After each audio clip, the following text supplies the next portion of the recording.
Are you looking for peace of mind at your doorstep? Look no further.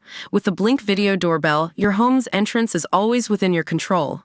Check out the link in the video description to learn more and get your Blink Video Doorbell on Amazon. Your home is in your hands. Organizers of Majorca's anti-tourism protest have released a bizarre video gloating at the idea of empty hotels, no bike tourists or car hire ahead of tonight's massive demonstration. The protesters also talk of plowing up the Holiday Island's motorway network in the promo video for the Palma demo. The scene-setting video for the Majorca protest features images including queues to get onto iconic island Cove Calo de Moro and a group of foreign cyclists. It starts with the lyrics, "There will be no more regattas, tomorrow is the last cruise." It then continues, "Goodbye rental cars, goodbye rat businesses. Houses will be cheap and we won't see more cyclists." It ends with an islander singing in Catalan, "We will plow the highways, the hotels will be empty, and so the world will understand that there are too many tourists." But Tony Perez, mayor of Brit holiday hotspot Benidorm, alluded to anti-tourist protesters not understanding how less visitors could lead to the country's economic suicide. He said to local media, "Has anyone considered that in a European country in which its great strength is the car industry, the population demonstrates against it?" Roughly 100 various organizations have vowed to support tonight's demo in Palma, the second in 2 months. The number of protesters is even expected to surpass a whopping 10,000 people. Regional government spokesman Antoni Costa has already showed angst among Majorcan politicians as he begged protesters to leave Brit holidaymakers alone. Mr. Costa said, "There's no fear, because here it hasn't happened and people have always been respectful. But we have seen a certain type of behavior in Barcelona which, as you can imagine, we didn't like.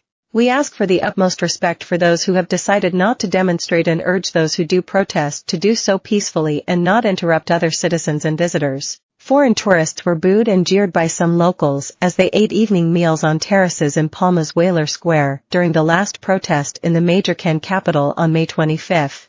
Organizers ended up making a public apology afterwards due to the poor behavior demonstrated. Earlier this month, tourists were sprayed with water pistols in Barcelona by demonstrators during a protest there against tourist massification. Locals marched along a waterfront district of the city with their furious slogan, "Enough. Let's put limits on tourism." Last night, the Melia Palma Bay Hotel was one of a number of buildings in Palma lit up with messages of support for this evening's protest.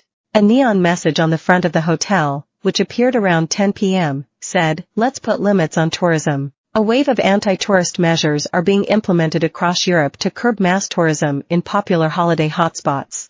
Overcrowding has become the main problem in many sunny destinations, with authorities trying to find a solution to keep tourists and locals happy.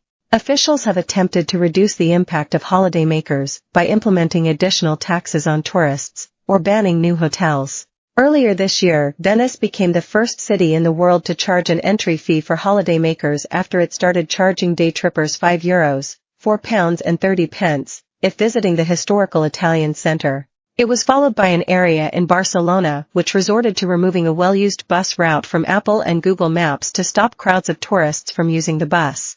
Meanwhile, San Sebastián in the north of Spain limited the maximum number of people on guided visits to 25 to avoid congestion, noise, nuisance, and overcrowding.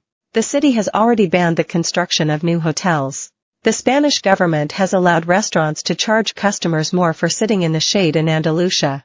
Benidorm has introduced time restrictions, as swimming in the sea between midnight and 7 a.m. could cost a whopping £1,000.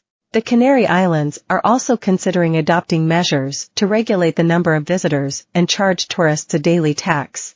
Greece has already enforced a tourist tax during the high season, from March to October, with visitors expected to pay from €1.86 to €4, £3.45 per night, depending on the booked accommodation. Officials in Santiago de Compostela in Galicia want to introduce a fee for travelers to remind people to be courteous during their trips.